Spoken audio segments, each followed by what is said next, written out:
Here is the story time of just some crazy shit that I've lied to my older sister about. I have another sister who's not sissy, you guys, like my oldest sister. I don't talk about her much because she doesn't really give me much. No, okay. However, dearly, we just live in different states and we really just only like text and stuff like that. So it's like I don't know, why the fuck am I gonna talk about her? Love you though, bitch. Love you. She's one of the most gullible people in the world. Like whatever I say, she just always believes me. I honestly have no idea why. So I love to play like these little jokes on her, like these little pranks, and just get her all riled up. For example, she calls me on my birthday and she was like, happy birthday, how's the Outer Banks? And I was like, really good until we lost Sissy. And I'm fully fucking lying at this point. And mind you, Sissy's right next to me, like hearing me tell her this story. And Sissy just ignores it because she's like, whatever. I was like, yeah, we lost Sissy. And then we went to the beach and we found her. And she was pretending to be a mermaid in the middle of the ocean at 1 a.m. And my sister's on the phone like, what? Oh my God, are you fucking serious? Like, are you kidding me?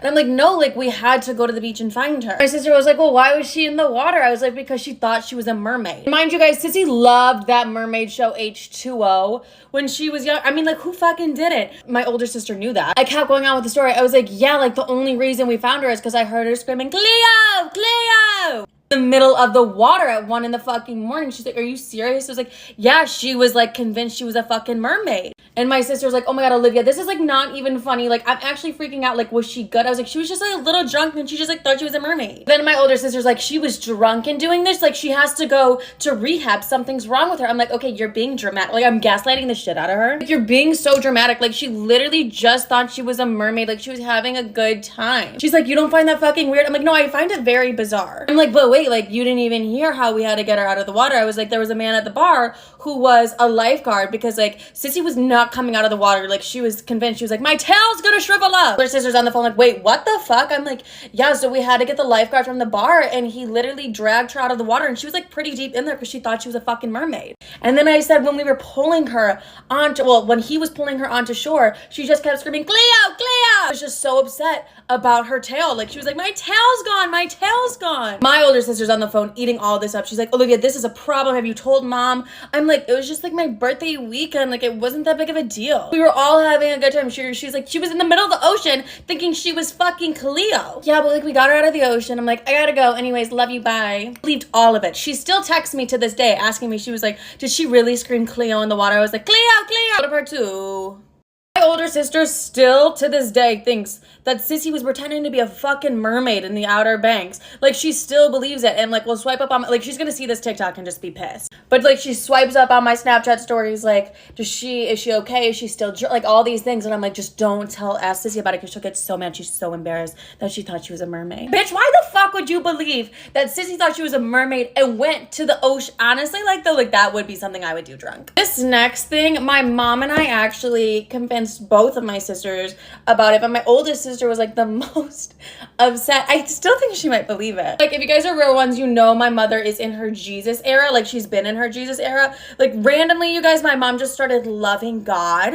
And it's like, go off, queen, do your thing. But she loves to like push him down our throats. So we're like, when did this come about? Because like, this is not the mother that raised me. Like, she's acting as if we used to go to church every Sunday kind of thing. It's like, you can love Jesus. Like, just don't shove Jesus down my fucking throat. My mom and I thought it'd be so funny if we convinced my sisters that she wants to become, is it a pastor or a priest or something? Or like, my mom wanted to become like a nun or something. I text in the family group chat of just my sisters and I'm like, you guys, like, I'm really worried about mom. Like, I just got off the phone with her and she said she wants to start like ministry school, like whatever it takes to become like a pastor. And like, she said that she wants to like cancel her business that she has now and she just wants to focus on like serving the Lord. Immediately my sisters are like, Livy, what the fuck are you talking about? I'm like, guys, call her for all, like, if you don't believe me, call her. And like, my mom's in on it too. So my mom's taking the phone calls like, yes, girls, I didn't know how to tell you, but this is my new life path and this is exactly what I'm going to do. And I have my sisters like talking shit to me in the group chat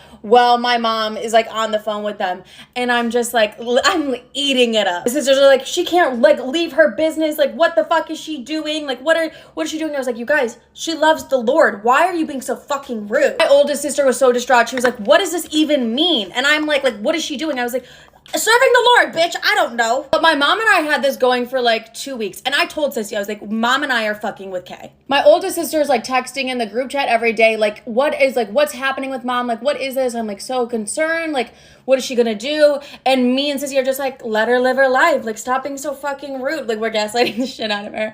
And then my mom is just going off and having like hour-long phone calls with my oldest sister being like, this is my journey and you're gonna support it. I think like 3 weeks later we told her it was a joke. But honestly, I never like telling her it's a joke because she just believes anything. Like, how can you be that fucking gullible when I probably was like, she's a minister. Like, I don't even know the correct wording for it. Like, how could you even take me fucking seriously, bitch? You would think since how often and frequent I do this to her, she wouldn't trust me or believe me. This bitch always does. She's so gullible and I love. Am I the asshole for punching my sister's boyfriend after I found out he was abusing her? Disclaimer, this is not my story time it was sent to me on Instagram. My poor sister is so dumb. And for that matter, so is the rest of my family. My parents are extremely Christian. My sister and I were raised to never interact with men. And if you were to date a man, it was because you were going to marry him. Do you see where I'm going with this? My sister is 22, by the way. She's never had a boyfriend and she's never even spoken to boys before. When she met her current boyfriend, he love bombed her in the first week. He was a perfect gentleman in front of my parents. He said he was Christian. He said that he loved animals and that he had a 9-to-5 job. Well, let me tell you, it's all lies. My sister stopped talking to us for some reason. Obviously, this made me extremely suspicious, so I started going over to his place when she did. That's when I found out that he was pretty much home all day. All day. Sitting on his couch watching movies. What do you think my sister was doing? He would do his laundry, clean his kitchen, cook for him, take care of his dogs. The worst part is I found bruises on her neck and her arms. And when I did, she broke down and told me the truth. He got fired from his job and took it out on her. She said he locked her in his closet for 3 hours and hit her. And the worst part is, my parents told me to mind my business. Part 2 is up. Am I the asshole for punching my sister's boyfriend after I found out he was abusing her? Disclaimer, this is not my story time. When I told my parents that my sister had bruises on her neck and her arms, they told me to stay out of it. Essentially, I needed to mind my own business. I could not believe the words that were coming out of my father's mouth. When I looked at my mother, she had tears in her eyes. And that's when I asked them both, as your daughters, do you think that we deserve to get abused? And of course, they said no. This is when my sister's boyfriend started insisting that she move in with him. I did my hardest to convince her not to. Short of tying her and keeping her in our house, there was nothing I could do. That's when I see my sister walking out of my house with her bags, only to move in with her abuser. Can you guys put yourself in my shoes? I was trembling with anger. I went to her and I got down on my knees and begged her not to leave, but she still walked out with tears in her eyes. I could tell she didn't want to move out. I didn't see my sister for another 2 weeks. She finally came over, and when she did, I interrogated her and literally recorded it. She told me that he wasn't abusing her as badly. He was only checking her phone and only letting her eat at certain times of the day, but at least he wasn't hitting her. And she told me the worst news of all. Proposed, pressured her into saying yes. My parents were happy. Part 3 is up.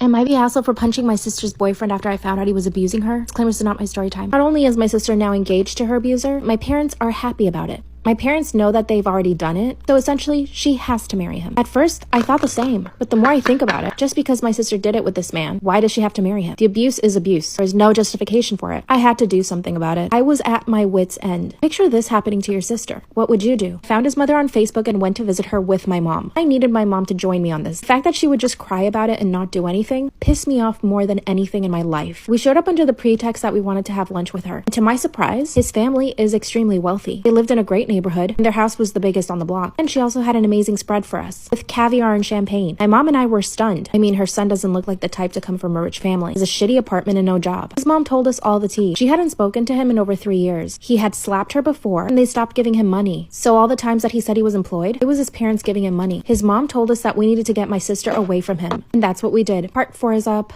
Am I the asshole for punching my sister's boyfriend after I found out he was abusing her? Once I found out from his own mother that he had abused her, my mom and I knew that we needed to get her away from him. We went straight to their apartment, and at first we could hear him telling my sister not to open the door. After 10 minutes of my mother and I begging, my sister finally opens the door. All I did was grab her and pull her out the door. When her boyfriend came at me, I punched him as hard as I could, and he didn't come after us. A few days later, his own mother sent my sister $20,000 to cover the cost of the lawyers. My sister got a restraining order. My mom kicked my dad out of the house, and the 3 of us live in peace now. I'm taking them to Europe for the summer. Would you have done the same? Am I wrong for not allowing my ex to attend our child's birthday party? I, 34 female, and my ex-husband, 36 male, divorced 2 years ago due to irreconcilable differences. We share custody of our 7-year-old daughter, Lily, and have managed to maintain a relatively civil co-parenting relationship. However, things recently took a turn for the worse. Last week, Lily turned 8, and I decided to throw her a birthday party at our home. I planned the event meticulously, inviting Lily's friends, our family members, and a few close neighbors. I wanted it to be a special day for her. However, when I sent out the invitations to my ex-husband, I specifically mentioned that he would not be able to bring his girlfriend. Now, my reasoning behind this decision is that my ex-husband has been dating someone new for the past 6 months, and Lily hasn't had much interaction with her. I didn't think it was appropriate to have a stranger present at her birthday party, especially since my ex-husband and I agreed to introduce new partners to Lily gradually. My ex-husband, upon receiving the invitation, immediately called me, furious and demanding an explanation. He accused me of trying to exclude him from Lily's life and claimed that he had every right to be there for her special day. He argued that his girlfriend had already met Lily on a few occasions and saw no issue with her attending the party. Naturally, this turned into a heated argument with both of us standing our ground. I firmly stated that I didn't think it was fair to Lily to have a stranger present regardless of a few brief meetings. My ex-husband insisted that he had just as much right to be there as I did and accused me of being spiteful and controlling. The argument escalated and we ended up involving our respective families, who took sides and added fuel to the fire. Some of my family members supported my decision, claiming that Lily's birthday should be about her and her closest loved ones. However, my ex-husband's family argued that he should be allowed to attend and that his girlfriend was an important part of his life. Therefore, she should be included. We couldn't reach a compromise, and in the end, my ex-husband threatened legal action if I didn't allow him to attend the party. This left me feeling torn between wanting to make Lily happy and not wanting to escalate the situation further. So, am I the asshole for excluding my ex-husband from our daughter's birthday party? Small edit. To answer a few questions, Lily has no opinion. Her only concern is having all of her friends there and making sure the flavor of her cake is up to her standards. As her father and I have 50-50 custody, and the birthday party is during my time, I feel like I have a large say in this. Additionally, she has met the girlfriend twice. They haven't exchanged more than a few hellos, and she would not be comfortable alone with her. Therefore, I do not feel that it's appropriate to invite her. My ex-husband is free to come, his girlfriend is not.